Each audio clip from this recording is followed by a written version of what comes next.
E20 പെട്രോളിലെ ഗുണനിലവാരമില്ലായ്മയും engine തകരാറുകളും സംബന്ധിച്ച് വാഹന നിർമ്മാതാക്കളുടെ സംഘടനയായ സിയാം കേന്ദ്ര പെട്രോളിയം മന്ത്രാലയത്തിന് അയച്ച കത്ത് പിൻവലിച്ചു. കത്തിന് പിന്നാലെ E20 പെട്രോൾ നയത്തിനെതിരെ വ്യാപക പ്രതിഷേധം ഉയർന്നതോടെയാണ് സിയാം മലക്കം മറിഞ്ഞത്.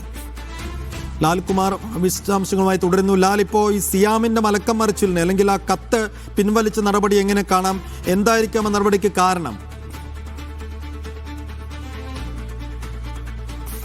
ഇന്ത്യയിലെ മുൻനിര വാഹന വ്യവസായ സംഘടനയാണ് ഈ സിയാം എന്ന് പറയുന്നത്. ഈ സിയാമാണ് നേരത്തെ ഈ പെട്രോളിയം മന്ത്രാലയത്തിനുൾപ്പെടെ ഇതുമായി ബന്ധപ്പെട്ട് ഈ വാഹനങ്ങൾക്ക് കേടുപാടുകൾ സംഭവിക്കുന്നുണ്ട് E20 പെട്രോളുമായി ബന്ധപ്പെട്ട് എന്ന് ചൂണ്ടിക്കാട്ടിക്കൊണ്ട് കഴിഞ്ഞ ദിവസം ഒരു കത്ത് അയച്ചത്. അതിൽ പ്രധാനമായിട്ടും പെട്രോളിയം പ്രകൃതിവാതക മന്ത്രാലയത്തെ അയച്ച കത്തിൽ പ്രധാനമായിട്ട് പറയുന്നത് പെട്രോൾ പമ്പുകളിൽ ഇന്ധന മലിനീകരണം കണ്ടെത്തി എന്ന കാര്യമാണ് പ്രധാനമായി സൂചിപ്പിക്കുന്നത്. മാത്രമല്ല ക്ലോറൈഡ് സംബന്ധമായ പ്രശ്നങ്ങൾ ഈ വാഹനത്തിൽ വർദ്ധിച്ചു വരുന്ന കാര്യവും ഈ കത്തിനകത്ത് ചൂണ്ടിക്കാട്ടുന്നുണ്ട്. മറ്റൊരു കാര്യം എന്ന് പറഞ്ഞാൽ വാഹന ഭാഗങ്ങൾക്ക് കേടുപാടുകൾ സംഭവിക്കുന്ന കേസുകളിൽ എണ്ണം വർദ്ധിച്ചു E20 കൂടി എന്ന കാര്യം കൂടി കത്തിൽ സൂചിപ്പിക്കുന്നത്. എന്നാൽ ഏറെ വൈകാതെ തന്നെ ഈ കത്ത് പ്രചരിച്ച് ഈ കത്ത് പിൻവലിക്കുകയായിരുന്നു.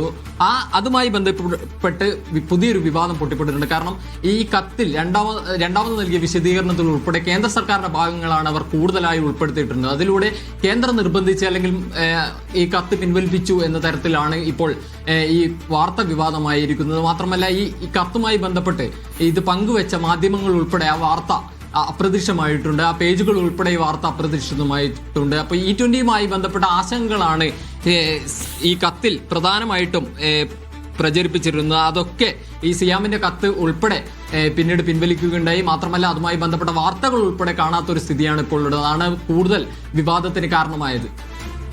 ശരി, ലാൽകുമാറാണ് ദില്ലിയിൽ നിന്ന് വിശദാംശങ്ങൾ നൽകിയത്.